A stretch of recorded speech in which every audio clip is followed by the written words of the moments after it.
আগামী 8ই আগস্ট পঞ্চায়েত নির্বাচন। আজ মনোনয়নপত্র জমা দেওয়ার প্রক্রিয়া শুরু করে দিল বামফ্রন্ট। পশ্চিম ত্রিপুরা জেলা পরিষদের 16টি আসনে আজ বামফ্রন্ট প্রার্থীরা মনোনয়নপত্র জমা দেন পশ্চিম ত্রিপুরা জেলা শাসক বিশাল কুমারের কাছে। আজ মেলার মাঠ সদর দপ্তর থেকে একটি মিছিল বের হয়ে শহরের বিভিন্ন পথ পরিক্রমা করতে গিয়ে এই মনোনয়নপত্র জমা দেন প্রার্থীরা। বন্ধুগণ, আমি প্রথমে আমাদের রাজ্যের বামফ্রন্ট কমিটির তরফ থেকে আপনাদের সকলকে, আমরা যারা এই ত্রিস্তর পঞ্চায়েতে জেলা পরিষদে পশ্চিম ত্রিপুরার যে 40 আসন, সেখানে বামফ্রন্টের মনোনীত প্রার্থীদের মনোনয়নপত্র জমা দেওয়ার জন্য এসেছি, তাদের সকলের তরফ থেকে আপনাদের সকলকে অভিনন্দন, শুভেচ্ছা, নমস্কার এবং আদাব জানাচ্ছি। আপনারা সকলে জানেন, অনেক তাল বাহানার পর, নানা ধরনের বন্দে ফিকির শেষে ত্রিপুরা রাজ্য নির্বাচন কমিশন, যারা ত্রিস্তর পঞ্চায়েত, নগর পঞ্চায়েত বা স্বশাসিত জেলা পরিষদের নির্বাচন সংগঠিত করার দায়িত্বে, সেই কমিশন গতকাল এই ত্রিস্তর পঞ্চায়েতের নির্ঘণ্ট তারা ঘোষণা করেছে। আজকেই নির্বাচনের বিজ্ঞপ্তি জারি হয়েছে। আজকে থেকেই সর্বত্র মনোনয়নপত্র দাখিল শুরু হবে। আমরা এই পশ্চিম ত্রিপুরা জেলাতে এবং আরও কয়েকটা জেলাতে জেলা স্তরে আমাদের এই মনোনয়নপত্র জমা দিয়ে আমরা শুরু করছি। আপনারা জানেন, এই ত্রিপুরা রাজ্যের মধ্যে 2018 ইংরেজিতে মিথ্যা প্রতিশ্রুতি এবং নানা প্রলোভনের মধ্য দিয়ে কংগ্রেস, বিজেপি, আইপিএফটি জোট সরকার ক্ষমতা দখলের পর থেকে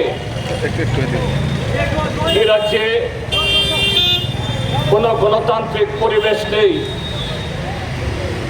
এ রাজ্যে যতগুলো নির্বাচন হয়েছে, লোকসভা নির্বাচন সহ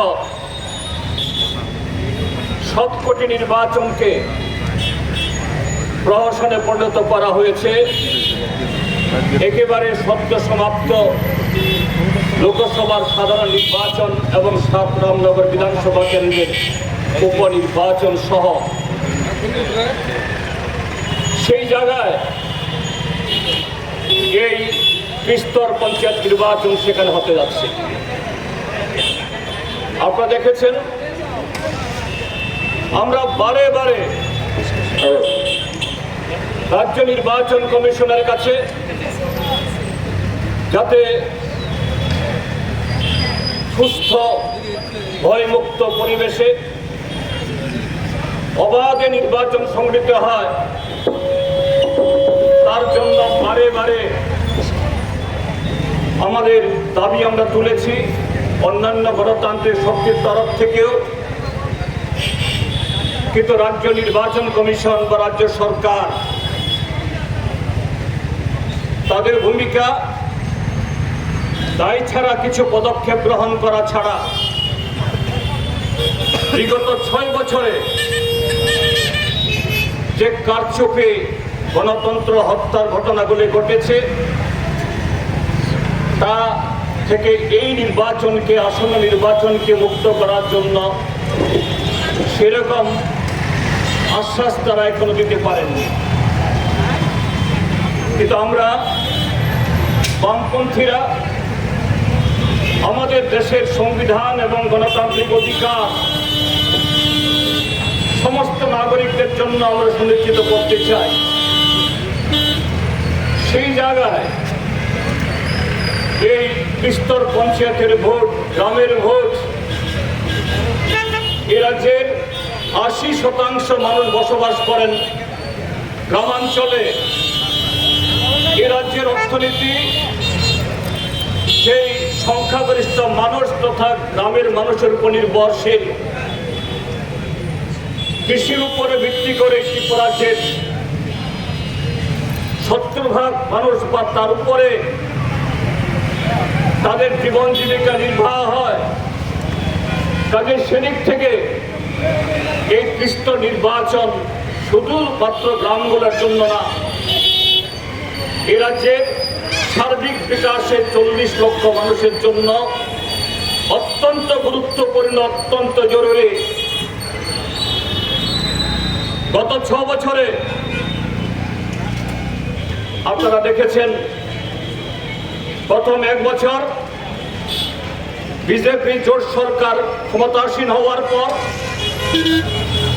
পূর্বতন পঞ্চায়েত, ত্রিস্তর পঞ্চায়েত ছিল, সেই পূর্বতন পঞ্চায়েতগুলোকে তারা কাজ করতে দেয়নি। জেলা পরিষদ থেকে শুরু করে গ্রাম পঞ্চায়েতগুলোতে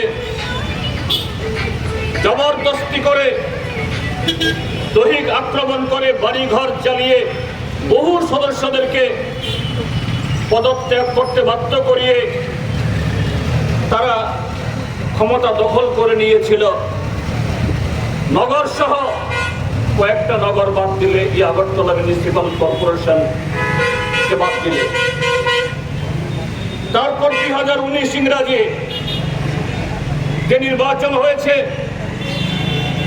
ব্লকগুলো যেখানে রিটার্নিং অফিসার বসেন, সেগুলো বিজ্ঞপ্তি জারি হওয়ার পর থেকে ঘেরাও করে রেখেছে। বিরোধী দলের প্রার্থীরা, বিশেষ করে বামপন্থীরা মনোনয়নপত্র তুলতে পারেননি।